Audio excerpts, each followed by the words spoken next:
Trinamool supremo Mamata ব্যানার্জির নির্দেশে জেলায় জেলায় ভুতুড়ে ভোটার খুঁজতে ব্যস্ত তৃণমূল কর্মীরা। ভুতুড়ে ভোটারের সন্ধানে বাঁকুড়ার বাঁকুড়া 1 নম্বর ব্লকের কুমিদ্দা গ্রামে 273 নম্বর বুথে যান বাঁকুড়া ব্লক 1 তৃণমূল কংগ্রেসের ব্লক সভাপতি অংশুমান ব্যানার্জি। ভোটার তালিকা নিয়ে বাড়ি বাড়ি গিয়ে বাড়ির সদস্যদের সাথে কথা বলতে সন্ধান মেলে ভূতের ভোটারের। নতুন ভোটার লিস্টে মৃত ব্যক্তির নাম, তাও আবার একেবারে 19 জন। কেউ মারা গেছে 4 বছর আগে, আবার কেউ 5 বছর আগে মারা গেছেন, এমনকি 7 বছর আগে মৃত ব্যক্তির নাম এখনও রয়েছে নতুন ভোটার লিস্টে। সব মিলিয়ে সন্ধান মিলেছে 19 জন ভুতুড়ে ভোটারের। মৃত ব্যক্তির পরিবারের তরফে নিয়ম অনুযায়ী মৃত ব্যক্তির ভোটার কার্ড থেকে নাম বাদ দেওয়ার জন্য প্রয়োজনীয় নথি এবং দরখাস্ত জমা দিয়েছেন।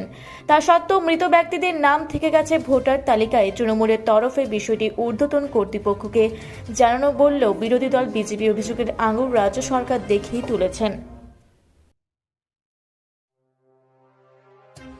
এই ভুতুড়ে ভোটারের কারণেই এই সরকারের ক্ষমতায় আছে। ওই 273 নম্বর যে বুথ, ওই বুথটা ব্লকের সভাপতি তৃণমূলের এবং প্রশাসনিক সহসভাপতি, পঞ্চায়েত সমিতির সহসভাপতি, সেই জায়গাতে নিজের বুথে যখন দেখছে যে বিজেপির কর্মীরাও অ্যাক্টিভ আছে, ধরতে পারে, তার আগেই শাক দিয়ে মাছ ঢাকার জন্য আজকে সাফাই দিচ্ছে। প্রত্যেকটি বুথে 20 জন 30 জন করে 40 জন করে ভোটার আছে, যারা আজ থেকে 7 বছর 10 বছর আগে মারা গেছে। সেই ব্যক্তিদের এখনো পর্যন্ত নাম আছে। ওই যাদের নাম আছে তারা তো অ্যাপ্লিকেশন করেছে, তাহলে নামটা কাটা হয়নি। তার দায় তো দিল্লির নির্বাচন কমিশনার নয়। নামটা কারা কাটবে? ব্লক প্রশাসন যারা আছে তারা তো নাম কাটবে। ব্লক থেকেই নামটা কাটা যায়। তাহলে ওদের নিজেদের দোষ ঢাকার জন্য আজকে এই সাফাই দিচ্ছে। আমরা এর বিরুদ্ধে আন্দোলনে নামবো। তৃণমূল এ করে পার পাবে নেই, 2 নম্বরে করে পার পাবে নেই। কি দেখতে পাচ্ছেন মূলত? দেখুন, আমরা শুধু আজকে নয়, আমাদের 27শে ফেব্রুয়ারি আমাদের সর্বভারতীয় তৃণমূল কংগ্রেসের সভানেত্রী মাননীয় মুখ্যমন্ত্রী নির্দেশ দিয়েছিলেন যে অবিলম্বে আমাদের প্রত্যেকটা বুথে আমাদের সমীক্ষা করে দেখতে হবে যে কত ভোটার আছে। তো সেইটা আজকে এসে দেখলাম এবং আপনারাও সরজমিনে দেখতে পেলেন যে একটা বুথ এখনও পর্যন্ত আমরা সার্ভে করে প্রায় 19 থেকে 20টা ডেড ভোটার পেয়েছি, যারা 5 বছর আগে 7 বছর আগে মারা গেছে। তাদের নামও এখনও পর্যন্ত জল করছে ভোটার লিস্টে। তো ঘটনাটা হচ্ছে যে আমরা মূলত এইগুলোই অনুসন্ধান করতে বেরিয়েছি যে কোথায় আমাদের শিফটেড ভোটার কীভাবে রয়ে গেছে কোনো কিনা, বা ডেড ভোটাররা তাদের নাম বাদ গেছে কিনা ভোটার লিস্ট থেকে। কারণ আমাদের উদ্দেশ্য হচ্ছে 2026-এ একটা নির্ভুল ভোটার তালিকার মাধ্যমে 2026-এ বিধানসভা নির্বাচনকে করানো। তো সেই লক্ষ্যে আমাদের তৃণমূল কংগ্রেসের কর্মীরা সকলেই আপনারা প্রত্যেকটা বুথেই কাজ করছে। সেই মতো আমি নিজেও আজকে উপস্থিত থেকেছি আমার 273 নম্বর কুমিদ্দা প্রাথমিক বিদ্যালয়ের বুথে ভোটারদের কাছে যাচ্ছি, তাদের এপিক কার্ডগুলো দেখছি, তাদের কোনো ডবল নাম আছে কিনা মিলিয়ে দেখছি। কিন্তু আমরা আশ্চর্য হয়ে যাচ্ছি, একটা বুথে এখনও পর্যন্ত প্রায় 19 থেকে 20 জন মৃত ভোটার, যাদের নাম কিন্তু এখনও তালিকা রয়ে গেছে। এ ব্যাপারে আমরা নির্বাচন কমিশনের রিটার্নিং অফিসার আমাদের ব্লক লেভেলে ভিডিও ম্যাডাম আছেন, আমরা তালিকা করে দলগতভাবে আমরা সেগুলো জানাবো। আপনার দলকে কি জানাবেন? নিশ্চয়ই, আমরা দল তো আমাদের কাছে আপনারা জানেন যে দলের তরফ থেকে এ বিষয়ে রাজ্য লেভেলে একটা কোর কমিটি গঠন করে দিয়েছে এবং জেলা সভাপতি আমাদের সাথে নিত্য নৈমিত্য যোগাযোগ রেখে চলেছেন এবং আমরা এই রিপোর্টগুলো আমরা জেলার মাধ্যমে প্রত্যেকটা রাজ্য স্তরে পাঠাবো। এখানে এসে দেখলাম পরিবারের তরফ থেকে তো বারে বারে আবেদন জানিয়েছিল প্রশাসনের কাছে যে নাম কেটে দেওয়ার জন্য, তারপরেও কিন্তু লিস্টে নাম রয়েছে। আরে এইটাই তো মুখ্যমন্ত্রী যেটা বলেছেন, এটা প্রমাণিত হয়ে যাচ্ছে যে ভুতুড়ে ভোটার, যে কী কারণে, কোন উদ্দেশ্য কারণে তাদের নাম রয়ে গেছে, এটাই তো বড় প্রশ্ন। এবং সেগুলো আমরা আমাদের দলগতভাবে আমরা সেই রিপোর্ট পাঠাবো এবং তার প্রয়োজনীয় পদক্ষেপ নিশ্চয়ই দল সেভাবে চিন্তা ভাবনা করবেন বা নেবেন। আপনার নাম আর পরিচয়?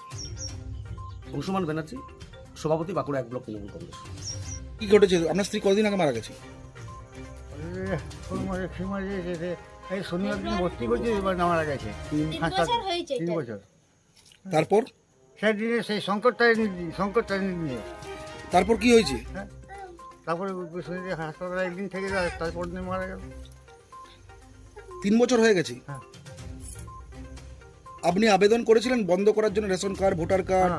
মারা যাওয়ার পরে থেকে আরম্ভ করেছি আমি। কি করেছিলেন? আমি সব কিছু যাই বলি যে ব্যাংকের পয়সা, ভোটের ক্রিয়া কার্ড, সমস্ত কিছু। হ্যাঁ। কোথায় আবেদন করেছিলেন? এখানে পঞ্চায়েতে দিতে বলেছি, দিয়েছি। ওই ব্যাংকে দিতে বলেছি, এবার দিয়েছি। হসপিটালে দিয়েছি আছে। এই তো ভোটার লিস্টে আপনার আপনার স্ত্রীর এখনো নাম রয়ে আছে। সেটাকে আমি কি আর করবো বলুন? আমার দিতে বলেছি, আমি দিয়েছি।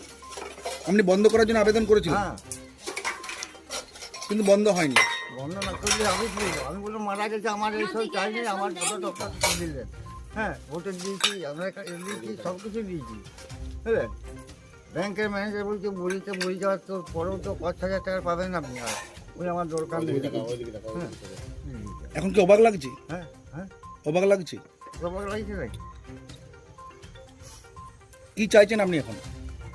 কি বলবো বলুন? হ্যাঁ, নামটা বাদ দিয়েছি তো বলছি তো। হয়তো বাইকে আর কি নাম আপনার? গোপাল কর্মকার।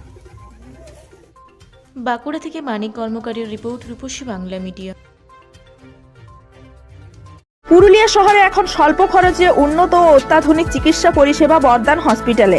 এখানে general, laparoscopic, gynaecologist, paediatrician, anaesthetist, general physician, orthopaedic সহ বিভিন্ন রোগের অভিজ্ঞ ডাক্তারবাবুরা নিয়মিত রোগী দেখছেন। এছাড়াও 24 ঘন্টা বিনামূল্যে অ্যাম্বুলেন্স পরিষেবা রয়েছে, স্বাস্থ্যসাথীর সুবিধাও। যোগাযোগ করুন বর্দান হসপিটাল, রাঁচি রোড, সৈনিক স্কুলের নিকটে। মোবাইল নাম্বার 8918968624 এই নাম্বারে।